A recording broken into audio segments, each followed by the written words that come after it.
Assalamualaikum warahmatullahi wabarakatuh. Balik lagi dengan saya Muhammad Yaspi di podcast Kuy. Sehat Kuy. Nah, pada podcast kali ini kita akan sedikit membahas tentang penyakit degeneratif. Apa sih penyakit degeneratif itu? Nah, menurut Dr. Aprinda Puji dalam artikel Halo Sehat, penyakit degeneratif adalah kondisi kesehatan di mana organ atau jaringan terkait keadaannya itu terus menurun seiring waktu.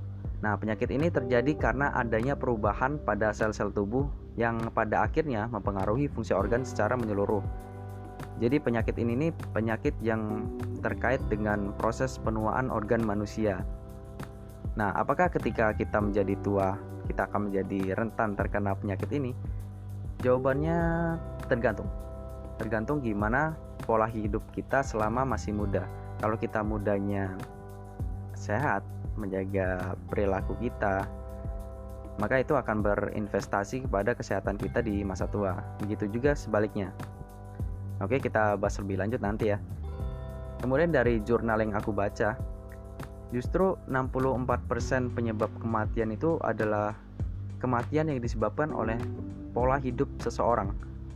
Nah, sebenarnya apa sih yang men-trigger pola perilaku kita tuh yang menjadi bibit-bibit penyakit degeneratif di tubuh kita? Menurut sumber yang aku baca dari buku nih, terdapat beberapa perilaku yang berhubungan dengan adanya penyakit degeneratif. Yang pertama ada pola tidur, yang kedua pola makan, yang ketiga aktivitas, bisa olahraga, dan yang terakhir adalah pekerjaan kita. Nah, di sini ada sebuah contoh unik ya di buku ini. Di sini menjelaskan ada beberapa kelompok bangsa, yang mana kelompok bangsa itu umurnya mayoritas lebih dari 72 tahun. Ya, mayoritas loh. Ini bukan minoritas, tapi sebagian besar masyarakatnya itu hidup lebih dari 72 tahun. Nah, ternyata setelah diselidiki, mereka ini termasuk orang-orang yang memiliki mobilitas tinggi, tidurnya cukup, dan makan yang seimbang. Dan pada bekerjanya pun juga nggak memiliki stres yang banyak. Nah, oleh karena itu perilaku ini tuh merupakan sebuah cerminan dari kita pada masa tua nanti, seperti yang saya katakan sebelum tadi kan. Nah, ngomong-ngomong soal penyakit degeneratif nih, emangnya separah apa sih penyakit degeneratif di Indonesia? Nah, menurut pandanganku sendiri, penyakit degeneratif di Indonesia tuh udah parah banget. Ya, parah banget. Soalnya ini juga bukan menyangkut seberapa banyak, tapi juga menyangkut oleh pola pikir masyarakat kita tentang hidup sehat. Nah, masyarakat nih kadang keliru nih tentang kesehatan, atau mindset mereka tentang kesehatan tuh enggak sebenar apa yang dokter pikirkan. Nah, banyak orang bilang kalau enggak apa-apa kok enggak olahraga, atau enggak apa-apa kok kita begadang, enggak apa-apa kok kita ngerokok, asal badan kita sehat, toh aku enggak kenapa-kenapa kalau ngelakuin ini. Nah, itu banyak sih masyarakat yang ngomong gitu dengan pedenya. Padahal itu kan sesuatu yang absurd gitu kan. Kalau dibandingkan, ini sama aja kayak ada orang bilang gini, nggak apa-apa kok aku nggak kerja, nggak apa-apa kok aku nggak usaha, yang penting kan aku kaya. Nah, padahal kan nggak ada orang yang bilang gitu, nggak apa-apa nggak kerja, nggak apa-apa nggak usaha, yang penting aku kaya. Nah, tapi uniknya di dunia kesehatan, ada orang yang bilang nggak apa-apa aku nggak olahraga, yang penting badanku sehat. Nah, itu juga salah satu pola pikir yang seharusnya dapat dirubah masyarakat, biar kesehatanku nggak diremehin dan dipandang sebelah mata gitu. Nah, dari contoh di atas nih menunjukkan bahwa tingkat health literasi di Indonesia terutama itu masih sangat kurang. Dan memang bener sih kalau kesehatan tuh selagi kita miliki nggak akan terasa indah. Tapi kalau kesehatan itu udah pergi, baru kita nyari-nyari tuh, kita ngeluarin uang banyak lah ke rumah sakit. Buat apa? Buat nyari kesehatan. Padahal ketika kita memiliki kesehatan itu menjadi suatu hal yang mudah dan murah. Tapi ketika kesehatan itu telah pergi dari tubuh kita, itu akan menjadi sesuatu yang mahal dan susah untuk didapat. Nah, Makanya ada kata-kata bijak nih. Orang pintar itu adalah orang yang belajar dari kesalahan dirinya sendiri. Orang bijak merupakan orang yang belajar dari kesalahan orang lain. Dan kemudian orang bodoh adalah orang yang tidak mau belajar dari kesalahannya. Nah, jadi kalau kita udah tahu kesehatan itu mahal ketika udah pergi dari kita, maka kita tuh harusnya menjadi lebih menjaga kesehatan lagi. Kan kita pernah ngelihat orang ke rumah sakit ya, itu mereka nge-spend duit banyak banget sampai miliaran kan untuk mencari sebuah yang namanya kesehatan. Nah, tapi apakah kita harus menjalani kesakitan dulu baru kita sadar? Kan enggak, kan lebih baik kita menjadi orang bijak yang belajar dari kesalahan orang lain. Nah, gitu. Kemudian kita ngebahas tentang penyakit komorbid. Nah, penyakit komorbid ini adalah penyakit penyerta, mirip-mirip dengan atau sama dengan penyakit degeneratif. Biasanya penyakit komorbid yang dihubungkan dengan COVID itu kayak diabetes, paru-paru, ginjal, jantung, dan sebagainya. Nah, sebenarnya apa sih kaitan penyakit degeneratif dan penyakit infeksi menular? Ini kan beda banget, tapi mereka nih kalau dijadiin satu itu bisa mematikan bagi manusia. Nah, jadi kita bisa ibaratin penyakit ini tuh kayak rumah.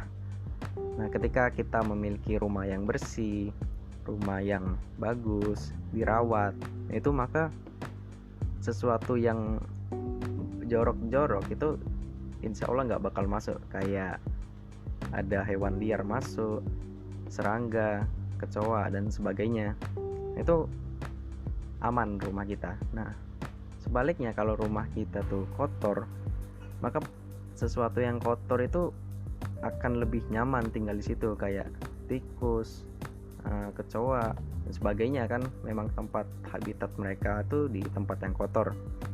Nah, gitu juga penyakit degeneratif dan infeksi ini.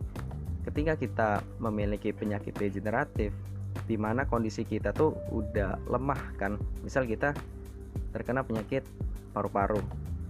Nah, paru-paru kita udah lemah tuh. Nah, ketika kita kena penyakit COVID, maka penyakit COVID itu akan dengan nyaman tinggal di situ. Mereka bisa leluasa menguasai tubuh kita karena emang pertahanan kita tuh udah lemah dari sananya. Nah, makanya dari sini kita tahu betapa pentingnya protokol kesehatan dari dalam, yaitu imun kita sendiri. Jangan sampai kita kena penyakit degeneratif. Nah, dari penyakit degeneratif aja udah menjadi sekitar 64% tadi kan menjadi penyebab kematian kan, itu udah banyak banget. Apalagi kita udah kena penyakit degeneratif terus kena penyakit infeksi menular. Nah, itu kan bisa jadi hal yang momok banget lah buat kita. Nah, kemudian kita akan ngebahas tentang health literacy. Health literacy ini kan kalau kita lihat di sosial media posisinya tuh agak di bawah sedikit kan dibanding tentang teknologi, olahraga, atau sebagainya. Nah, perlu kita tekankan lagi bahwa health literacy ini jadi sesuatu yang harusnya menjadi sesuatu yang sangat penting dan kita nggak habis-habis untuk belajar hal tersebut. Nah, kenapa sih kita harus melek literasi tentang kesehatan? Itu semata-mata untuk meningkatkan kesadaran kita dari dalam diri. Nah, ketika kita paham bahwa literasi itu sangat penting, maka di dalam otak kita akan pikir gini, oh iya ya, biaya rumah sakit kan mahal, masa sih aku mau masuk rumah sakit untuk sekedar mencari kesehatan, padahal masa sekarang kesehatan itu kan mudah dan murah. Nah, oleh karena itu kita akan sedikit lebih berpikir lagi bahwa kesehatan tuh harus dijaga. Nah, misal bayangkan saja kalau ada orang dia kena penyakit ginjal nih, jadi ginjalnya tuh nggak bisa nyaring kotoran-kotoran lagi. dan harus cuci darah di rumah sakit. Nah, biaya cuci darah itu kan setauku sekitar 400 sampai 600 ribu. Itu paling murah dan fasilitasnya paling tingkat C lah, itu standar. Kalau yang paling mahal itu sekitar 1 jutaan lebih untuk 1 kali cuci darah. Dan dalam 1 minggu butuh 2 kali cuci darah. Dan itu nggak cuma dilakuin selama 1 atau 2 bulan, tapi tetap dilakukan semasa hidup kita. Sampai kita mati kita harus cuci darah, karena ya saringannya, ginjalnya tadi udah nggak bisa berfungsi. Nah, terus juga kalau kita menjaga pola hidup, kita tuh pas masa tua nanti nggak hanya sekedar hidup di atas kasur atau di atas kursi roda, namun kita masih bisa produktif. Nah, masalahnya ketika orang sudah tua nih, penyakit tulang akan menggerogoti tubuh mereka, jadi mereka nggak bisa aktif kayak pas muda lagi. Nah, oleh karena itu dengan sebaik mungkin kita harus menjaga kesehatan. Nah, kemudian ini ada sangkut pautnya nih sama penyakit tulang tadi. Nah, ketika kita punya penyakit tulang, otomatis pergerakan kita kan jadi lebih lambat tuh. Kita nggak bisa kemana-mana, nggak bisa lari, jalan pun masih susah kan. Nah, ketika kita makan tuh seharusnya kan menjadi energi untuk beraktivitas. Namun karena kitanya punya penyakit tulang, jadi kita habis makan tidur, habis makan duduk. Nah, ini kan jadi energi yang kita makan tadi nggak kepake, dan akhirnya ya berubah jadi lemak. Dan kelamaan hal itu bisa menyebabkan obesitas pada orang yang aktivitasnya rendah, dan metabolismenya juga pasti rendah kan, soalnya mereka nggak bergerak kemana-mana. Nah, menurut jurnal yang aku baca nih, diabetes tuh menjadi salah satu kunci dari adanya penyakit kompleks lainnya, misal kayak penyakit jantung, kolesterol, stroke, dan sebagainya. Jadi obesitas tuh menjadi sebuah tanda-tanda awal lah dari kita terkena penyakit degeneratif. Oleh sebab itu, kalau misal teman-teman ada yang ngerasa obesitas, nah itu seharusnya mulai dari sekarang kita atur pola makan dan juga olahraga kita biar nggak terjadi hal-hal yang kita takutkan. Nah, kemudian kita akan ngebahas sedikit solusi nih. Gimana sih cara agar kita tuh terhindar dari penyakit ini? Nah, itu bukan sangat gampang, tapi mudah untuk kita lakukan selama kita masih sehat. Apa itu? Yaitu dengan olahraga beban. Nah, kenapa olahraga beban? Karena olahraga beban itu melatih otot rangka, dan ketika kita melatih otot rangka, maka tulang juga akan semakin kuat. Dan gak cuma itu, ketika kita melatih otot itu, maka hormon testosteronnya akan meningkat. Dan ketika hormon testosteron itu meningkat, maka proses penuaan dalam diri kita tuh tidak akan menjadi lebih cepat, atau kita bisa stabil dalam waktu ke waktu meskipun kita sudah tua. Nah, kemudian ketika kita melatih olahraga beban, itu kan ototnya juga pasti akan bertambah. Nah, kemudian dengan olahraga beban ini, maka kita akan memiliki massa otot yang lebih tinggi dari sebelumnya. Nah, ketika kita memiliki massa otot yang lebih tinggi dari sebelumnya, ini akan menyebabkan konsumsi kalori kita itu jadi lebih banyak. Dan ketika kita memiliki berat badan yang lebih dan latihan beban, itu akan membakar kalori lebih banyak lagi. Kemudian dengan olahraga beban itu akan membuat tubuh kita capek, dan capek ini yang menyebabkan sinyal tuh bilang gini, kamu capek tuh, kamu butuh istirahat.